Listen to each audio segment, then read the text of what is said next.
The morning sun was shining bright as David Rodriguez stepped out of his black car at the TechFlow Industries factory. As the company's top boss, he always felt proud when visiting their newest plant. This place was special. It made parts for airplanes and rockets, the kind of stuff that needed to be perfect down to the smallest detail. David straightened his expensive suit and walked through the main entrance. The security guard smiled and nodded respectfully. Everyone knew who he was.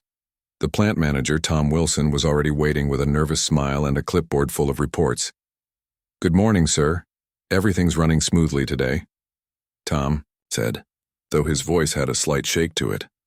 These quarterly visits always made the local managers anxious. One bad report could mean serious trouble. As they walked through the facility, David couldn't help but feel impressed. The machines hummed quietly, workers moved with purpose, and everything looked clean and organized. This factory represented everything he'd worked for: modern technology, efficient production, and profitable operations. "Show me the main production line," David said, checking his gold watch. He had meetings with potential investors later that week, and he wanted to make sure everything would look perfect for them. They walked past rows of workers in blue uniforms, past quality control stations where people checked parts under bright lights, and finally reached the heart of the operation. The main production floor was massive, filled with computer-controlled machines that could cut metal with incredible precision. Tom pointed to the largest machine in the center. "This is our pride and joy. The CNC machine that handles our most important contracts. It cost us $2.5 million, but it's worth every penny. This baby can work 24 hours a day and never makes mistakes." David nodded approvingly. Numbers like that made him happy. The machine was impressive to look at, too, all silver and blue with robotic arms that moved like a perfectly choreographed dance. Parts went in one end as rough metal and came out the other end as perfectly shaped components ready for assembly. But just as David was admiring the operation, something went wrong. The machine made a grinding noise, then stopped completely. Red warning lights started flashing, and an alarm began beeping. Workers stopped what they were doing and looked over with concern. The robotic arms froze in place, and the computer screen showed error messages in bright red letters. "What's happening?" David asked, his voice getting sharp. Tom's face went pale. He rushed to the control panel, pressing buttons and trying to restart the system. Nothing worked. The error messages kept flashing, showing codes that looked like a foreign language. I don't know, sir. This has never happened before," Tom stammered, sweat starting to show on his forehead. Within minutes, the plant's maintenance team gathered around the machine. They were good workers. David had seen their records, but as he watched them scratch their heads and flip through manual books, his mood started to darken. "How long to fix it?" David demanded. "We're not sure yet, sir. Our head technician called in sick today, and this is a complex system," one of the maintenance workers replied. David felt his jaw clench. Every minute this machine sat idle was costing money. The workers on the production line had nothing to do. The delivery schedule would be affected. Worst of all, if this wasn't fixed quickly, it could ruin the impression he wanted to make on those investors. He pulled out his phone and started calculating. At full capacity, this machine generated thousands of dollars in value every hour. Now it was generating nothing but problems. "Get someone else," David ordered. "Call the manufacturer. Call anyone, I don't care what it costs." Tom was already on his phone, but the news wasn't good. "The manufacturer's technical support can't get here until tomorrow. The nearest certified repair technician is 4 hours away." David's frustration was building like pressure in a kettle. He'd built this company from nothing, working 80-hour weeks, taking risks that other people wouldn't dare take. Now, when everything should be running perfectly, a machine was making him look foolish. The workers kept trying different things, restarting computers, checking connections, even turning the whole system off and on again. But the machine refused to cooperate. It just sat there silent and stubborn, with those red error codes mocking everyone who looked at them. As the first hour passed, David found himself pacing back and forth. The production floor, which had been so impressive just minutes earlier, now felt like a disaster zone. Other machines were still working, but they all depended on parts from the broken one. Soon, the whole production line would have to stop. This is unacceptable, David muttered to himself. He'd worked too hard to let a machine ruin everything. There had to be a solution, and he was going to find it no matter what it took. The clock on the wall seemed to tick louder with each passing minute, and David's patience was running thinner than paper. He had no idea that the solution to his problem was about to come from the most unexpected source imaginable. 2 hours had passed, and David's expensive shirt was starting to stick to his back from stress sweat. The maintenance team was still huddled around the broken machine, looking more confused than when they started. Papers with diagrams were scattered everywhere, and someone had even called the machine's manufacturer 3 times only to be put on hold each time. David watched the chaos with growing anger. This was supposed to be a routine visit, a chance to show off his successful operation. Instead, he was watching his reputation crumble in real time. The workers from other parts of the factory kept glancing over, whispering among themselves. Word was spreading that the big boss was here during a major breakdown. "Sir, maybe we should reschedule your investor meeting," Tom suggested quietly, trying not to make the situation worse. "Absolutely not," David snapped. "We're going to fix this machine today, even if I have to tear it apart with my own hands." That's when a young man appeared at the edge of the crowd. He looked to be around 19 or 20, wearing faded jeans and a simple work shirt that had seen better days. His boots were scuffed and dusty, the kind that came from real work, not office meetings. His name tag read Tyler and showed he was a part-time employee. Tyler had been working at the factory for a few months, mainly doing cleanup and helping wherever needed. Most of the full-time workers barely noticed him. He was quiet, polite, and never complained about getting the jobs nobody else wanted. He worked hard to pay for his engineering classes at the community college across town. While the maintenance team argued about which manual to check next, Tyler moved closer to the machine. He didn't push his way to the front or make a big show of it. He just stood there watching and listening. His eyes followed the machine's design, tracing the paths of cables and hydraulic lines like he was reading a map. After a few minutes, Tyler cleared his throat softly. "Excuse me," he said to Tom, his voice respectful but confident. "I think I might know what's wrong with this machine." Tom looked at him with surprise. In all the chaos, he'd forgotten that Tyler was even there. "What do you mean, son?" "I've been watching the error codes and I've seen this problem before. Not exactly this machine, but something similar. I think it might be a sensor issue combined with a calibration problem," Tyler explained, his words careful and precise. The maintenance supervisor, a man named Pete, who'd been working on machines for 20 years, overheard and walked over. "Kid, this isn't like the simple equipment you're used to. This is a $2 million precision machine. It's not something you fix with a wrench and some oil." Tyler nodded politely. "I understand that, sir. But I've been studying these systems in school, and I've spent a lot of time learning how they work. I know it sounds crazy, but I really think I can help." David, who had been pacing nearby, suddenly stopped and turned around. He'd been listening to the conversation, and his frustration was about to boil over. Here was some kid, probably making minimum wage, claiming he could solve a problem that had stumped experienced technicians for hours. "Are you serious right now?" David said, his voice getting louder. Everyone on the production floor could hear him. "We've got trained professionals here who can't figure this out, and you think some part-time worker can just walk up and fix it?" Tyler didn't back down, but he kept his voice respectful. "Sir, I'm not trying to step on anyone's toes. I just noticed something that might help. Sometimes a fresh pair of eyes can spot things that others miss." David looked at Tyler's worn clothes, his dusty boots, and his young face. Everything about the kid screamed amateur to him. This was exactly the kind of person who had no business touching expensive equipment. David had worked too hard building his company to let some farm kid mess things up even worse. "Look, son," David said, his tone dripping with condescension. "I appreciate that you want to help, but this isn't a video game or a school project. This is real business with real money at stake. We need actual expertise, not someone who thinks they learned everything from YouTube videos." Some of the workers shifted uncomfortably. They'd seen Tyler around for months, and he'd always been helpful and smart. But David was the boss and his word was final. Tyler's cheeks turned slightly red, but he didn't get angry. I understand your concerns, sir. But I'm not just guessing. I've been studying industrial automation for 2 years and I've worked with similar systems before. I wouldn't suggest trying to fix it if I wasn't confident I could help. David almost laughed. The kid had guts, he'd give him that. But confidence wasn't the same as competence.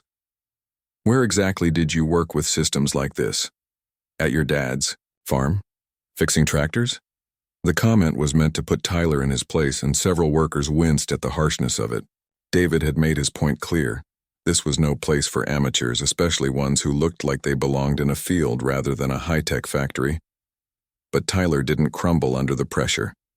Instead, he stood a little straighter and met David's eyes directly.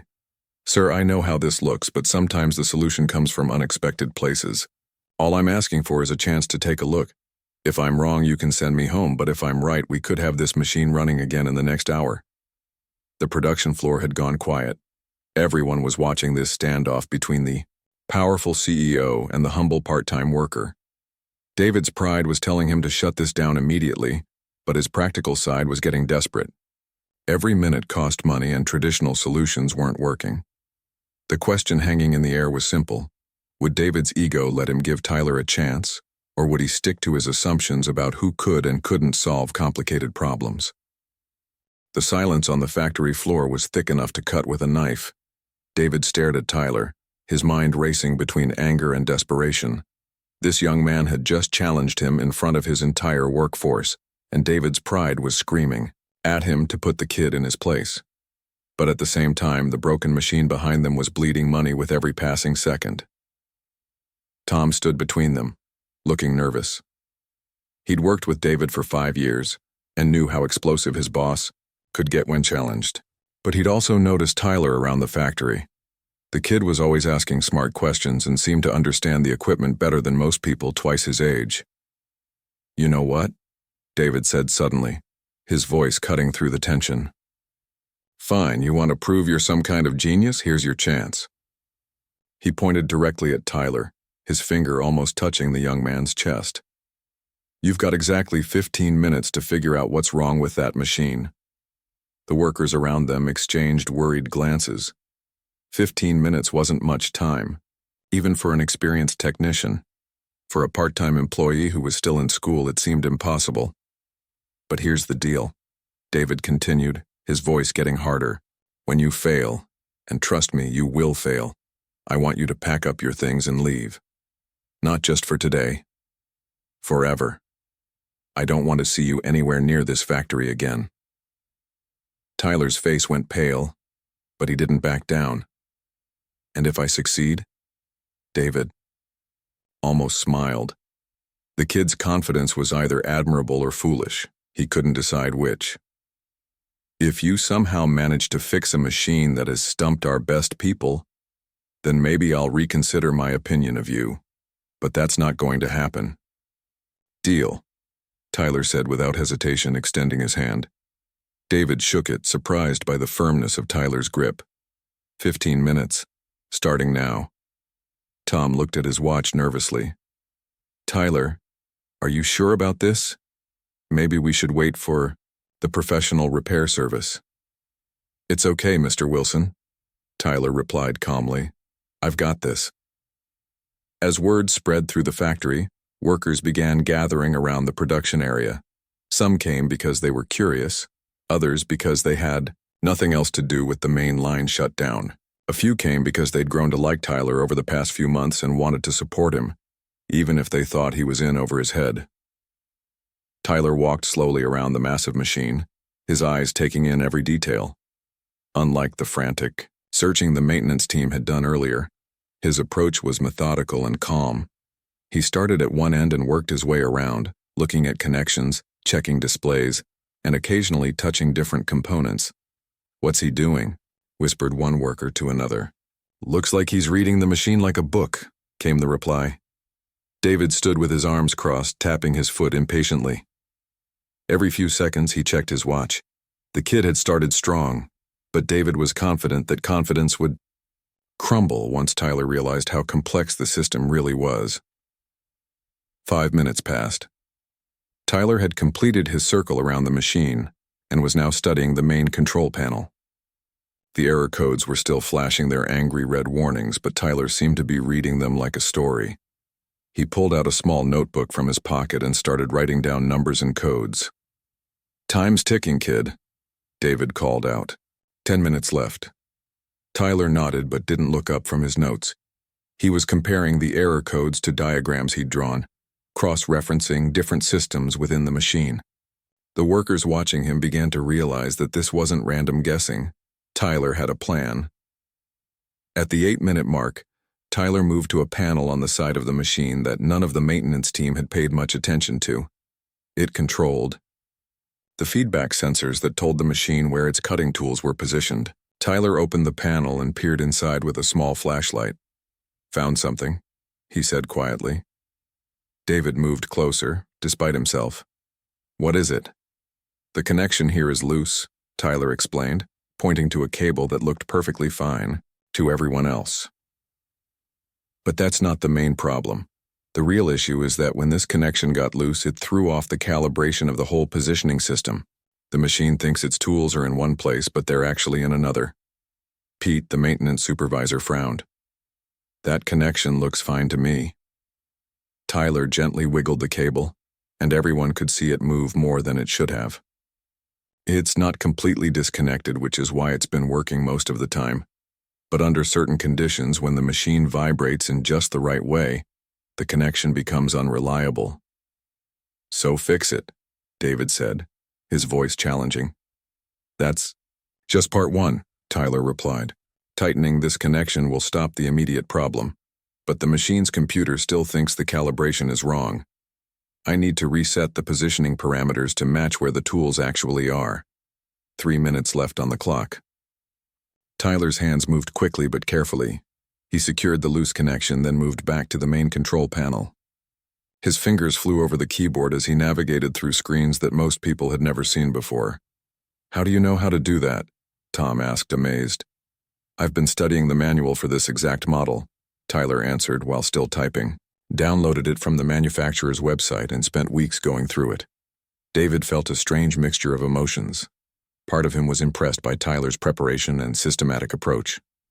But another part of him was angry that this kid might actually succeed, where his expensive maintenance team had failed.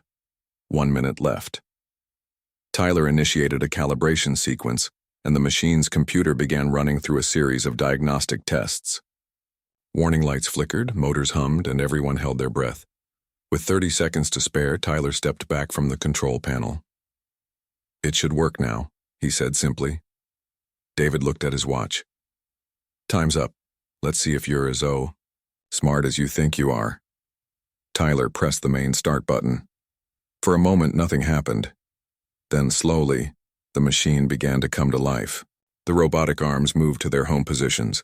The cutting tools aligned themselves properly, and the angry red error codes disappeared from the screen. The machine was running perfectly.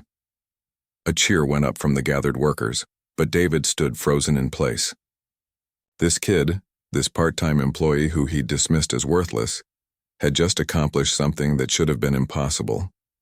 Tyler had not only fixed the machine, but had done it in a way that showed real understanding of complex industrial systems. As the reality of what had just happened sank in, David realized he might have made a terrible mistake in judging Tyler so quickly. But his pride wouldn't let him admit it, at least not yet. The sound of the machine running smoothly filled the factory floor like music. After hours of silence and frustration, the steady hum of production was the most beautiful thing anyone had heard all day. Workers who had been standing around with nothing to do suddenly sprang back into action, taking their positions as the production line came back to life. David stood frozen, staring at the machine that Tyler had just fixed. His mind was struggling to process what had just happened. This young man, who he'd dismissed as nothing more than a farm kid with dirty boots, had solved a problem that had stumped experienced technicians for hours. The cheering from the workers continued, but David barely heard it. He was too busy recalculating everything he thought he knew about the situation. The maintenance team looked embarrassed, shuffling their feet and avoiding eye contact. Pete, The maintenance supervisor walked over to Tyler with a mixture of respect and confusion on his face. "How did you know to check that sensor connection?" Pete asked. "We went through the standard troubleshooting procedure, but we never thought to look there." Tyler wiped his hands on a clean rag, staying humble despite his success. Sometimes the standard procedures miss things because they assume the most common problems. But when multiple systems fail at once, it usually means there's a connection between them that isn't obvious. Tom Wilson, the plant manager, was practically beaming with relief. The crisis was over, production was back on track, and his job was probably safe. "Tyler, that was incredible. Where did you learn to diagnose problems like that?" "School, mostly," Tyler replied. "But I also spend a lot of time reading technical manuals and watching online tutorials. I find this stuff really interesting." David finally found his voice, though it came out rougher than he intended. "That was just luck," he said, though even as he spoke the words, he knew they sounded hollow. "Anyone can get lucky once." Several workers exchanged glances. They'd all seen what Tyler had done, the systematic approach, the careful diagnosis, the precise execution. That wasn't luck. That was skill and knowledge applied under pressure. Tyler didn't argue with David's assessment. Instead, he walked back to the control panel and pointed to the diagnostic screen. "The machine is running at optimal parameters now, but I noticed a few other things while I was working on it." "What kind of things?" Tom asked, genuinely interested. "Well, there are some settings that could be adjusted to improve efficiency by about 8%. And there's a maintenance issue with the hydraulic system that isn't critical yet, but will cause problems in about 3 months if it's not addressed." Pete's eyebrows shot up. "How can you tell that?" Tyler pulled out his notebook again, showing pages covered with neat handwriting and technical diagrams. "I've been documenting the performance patterns of all the major machines during my shifts. This one has been showing signs of gradual degradation in hydraulic pressure consistency." David moved closer to look at the notebook, despite himself. The pages were filled with detailed observations, measurements, and calculations. This wasn't the work of someone playing around. This was serious engineering analysis. "You've been doing this on your own time?" Tom asked, amazed.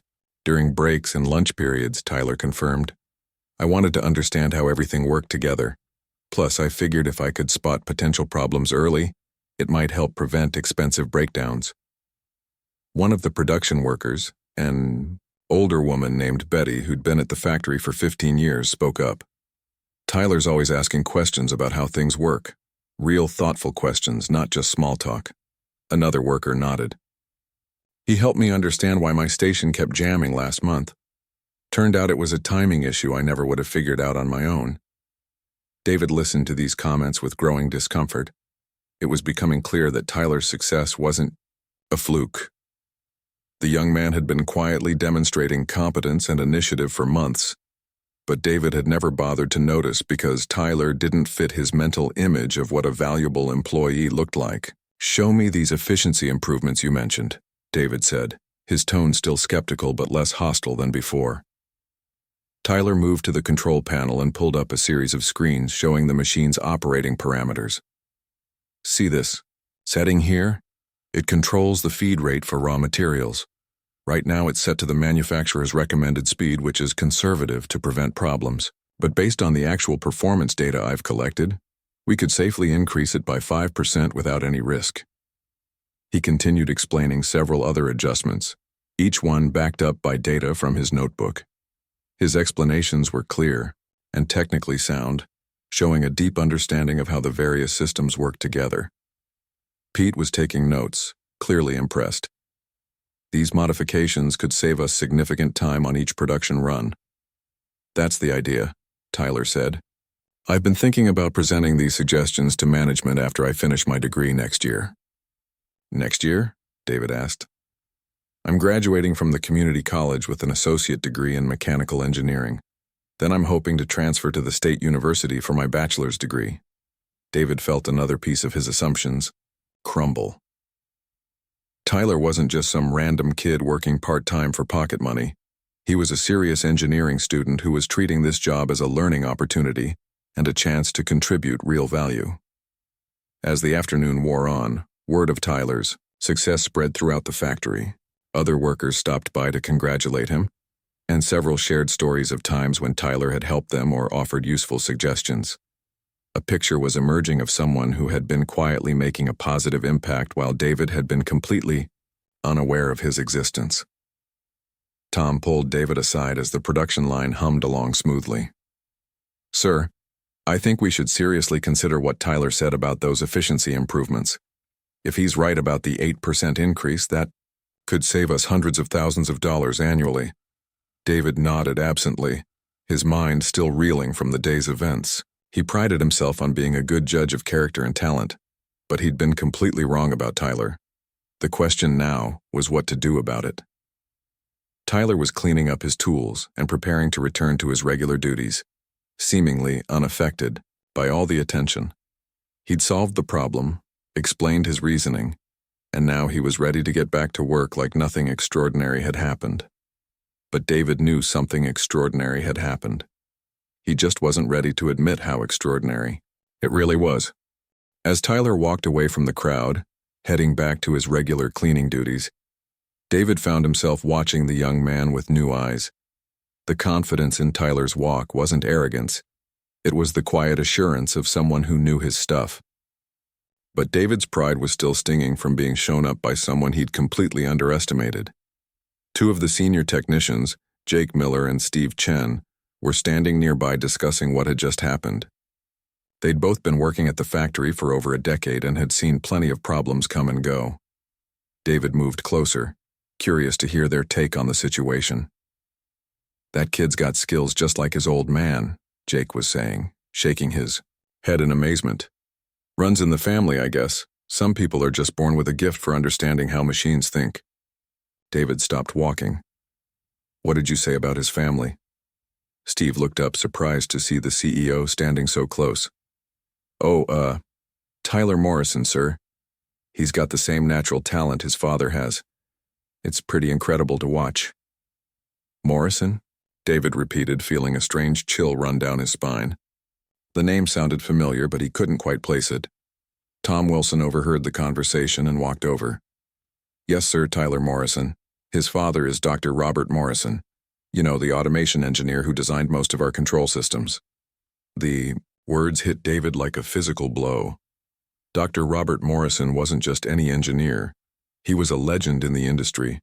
The man had revolutionized industrial automation with his innovative designs and had personally consulted on the setup of this very factory. More than that, Dr. Morrison owned the patents for several critical systems that TechFlow Industries used throughout their operations. David's mind raced back through the day's events, replaying every dismissive comment he'd made, every assumption about Tyler's background and capabilities.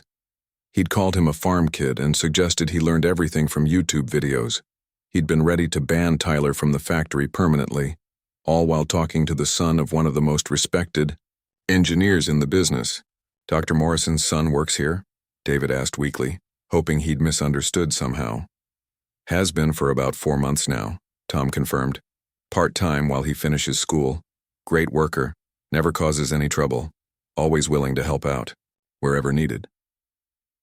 Betty, the veteran production worker, joined the conversation. "Tyler never mentions his father's reputation. He just works hard and treats everyone with respect. We all knew he was smart, but he never acted like he was better than the rest of us." David felt his stomach drop. Not only had he insulted and nearly fired the son of Dr. Morrison, but Tyler had deliberately kept his famous background secret.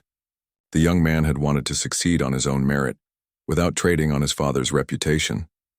And David had almost destroyed that opportunity based on nothing more than prejudice about Tyler's appearance. "Where is Tyler now?"